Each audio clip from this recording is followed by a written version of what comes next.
Yeah, so we're going to move on this week and look at our relationships with other people. Sometimes it surprises people that Buddhism puts so much emphasis on relationships with other people. You might think that Buddhism and mindfulness, in a way, is something like a private affair, something you do. You come in, you meditate, you're on your mindful walk. You're in touch with Vedana. If you're not careful, you could think that it's like almost like a private pursuit where you learn more about yourself, and then, well, what happens when you learn more about yourself? That's quite a good question.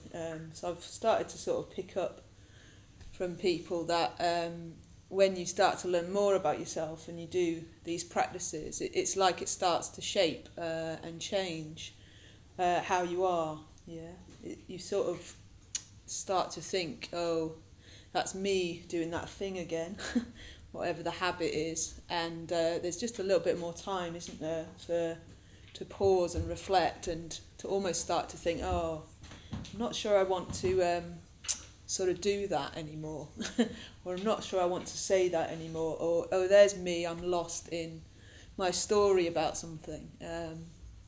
So it can be kind of quite, in a way, stimulating to do practice on all these areas of mindfulness we've done so far. But possibly the main area which shows up, whether we're able to integrate what we're learning, is our relationship with other people. And most of us spend most of the time in relationship with other people. So if you're not thinking about somebody else, you're with somebody else. Certainly in a busy place like London, you can't actually, in a way, live your life without lots and lots of relationships with other people. So I was reminded of when I first started to meditate, and I started to do this loving kindness practice, the metta bhavana practice, and I started to sort of bring people to mind, bring myself to mind, try and wish myself well, and then usually I did that in the mornings. So I started to, I was like on a course like this, I started to meditate every day, and usually that was in the mornings, and by the evening I was in the pub, usually getting drunk, and I was about 23, and usually I was picking a fight with somebody, like a row. I was really into like politics. I would, it could be a stranger, and I'd just be like in a row, and then, so it took about 9 months for it to dawn on me that, so I kid you not, it took me about 9 months for it to dawn on me that what I was doing in the morning was the exact opposite of what I was doing in the evening. Yeah, so it sounds obvious, doesn't it? But we've got these habits. And my drinking habit was quite well polished by then. And my arguing habit was quite well grooved from a very early age. I'd sit with my parents and we'd argue about politics for a very young age. I was very energised in that way. And but in the mornings I'd started to try and wish people well. People I didn't know, people I found difficult, people that I liked. And it took a long time for me to actually realise that I was doing something, grooving this opposite habit. And one day I just decided that I wouldn't do it anymore, that it just didn't fit anymore. So I didn't give up the metta bhavana, I gave up the drink. And slowly over time I think I got probably less into heated, distressing, rageful arguments about things. So yeah, it's kind of interesting, isn't it? Like, at what point do things sort of integrate and click? And it is often our relationship with other people that sort of shows up our habits of mind so fully and so painfully sometimes, so sort of embarrassingly sometimes. And the other quick story I wanted to share was so before I came here, I was about 22 and I'd moved out of the place where I was living, just in Bethnal Green actually, and I was living with my friends from uni, and we'd all come to London from uni, and I decided that I was now 22 and I was grown up and I would go and live with strangers. And I went to live in Old Street with 2 young women, and they were Buddhist. And it was the first Buddhist that I'd ever met.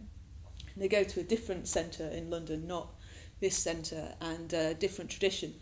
And they meditated every day. And so it was like a sort of taste of what a Buddhist was. I didn't know anything about Buddhism. And one story that still tickles me is one of the women was sort of meditating, and after about 10 minutes I heard her get up and the door slam, and then I heard her go down the stairs, and I heard her knock on the neighbour's door, and I heard her literally yell at the neighbour like, "I'm trying to effing meditate!" And all I could hear is you. And then I could hear her yelling at the neighbour, and and I was in my room, and a couple of days later, I sort of said to her like, "Oh, I heard you the other morning. I didn't meditate or anything. I wasn't into Buddhism." And I said, "Oh, I heard you got some problem with the neighbour, below your room." And she said, "Yes, it's very irritating. I was trying to do this loving kindness practice. So I'm just kind of like."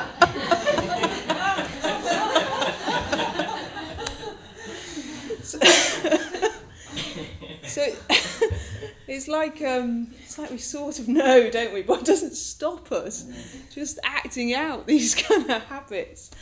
Before you know it, we're like rowing with the neighbour. It's. I'm sure this woman is now a famous Buddhist teacher at another centre in London, and probably tells the story herself, hopefully. But it was my first taste, in a way, with.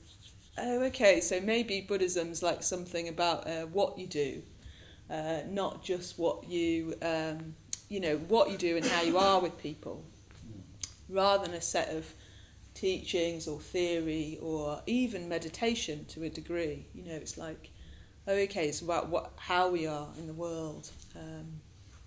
So we've all got little tastes, on this course of starting to sometimes become very painfully aware of how habituated we are, and how our habits, often with other people, really pull us up short.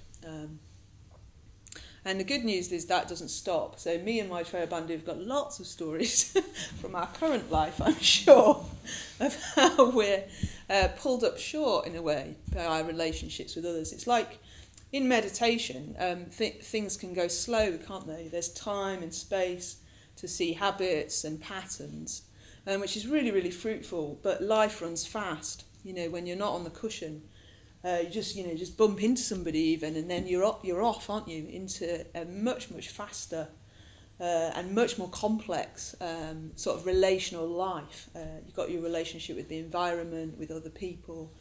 So in a way, it's our success of our practice is how much can we integrate with our relationships with others. And if you're fortunate enough to live with other practitioners, well, it shines the light even stronger, because you're trying to practice together and you become painfully aware of how difficult that is. Of course, you have successes, which mainly pulls you on, kind of leads you on. But yeah, it's worth thinking, in a way, if we were to think about success from this course, I think it would be, a success would be that you're just a bit more open to yourself and other people. You're a bit more open to having this quality of the imagination around what are you like as a human being, and what are other people like. The degree to which you can really empathise with yourself and what it is like to be human. And the degree to which you can really see other people. That would be a good marker of success, if you can just see that a bit clearer.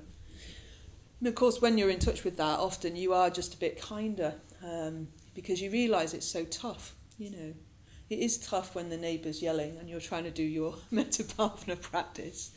It is tough because we react a lot. So, just have a little think about, oh, okay, if I'm a bit more open, then probably it's had quite a strong effect, the course.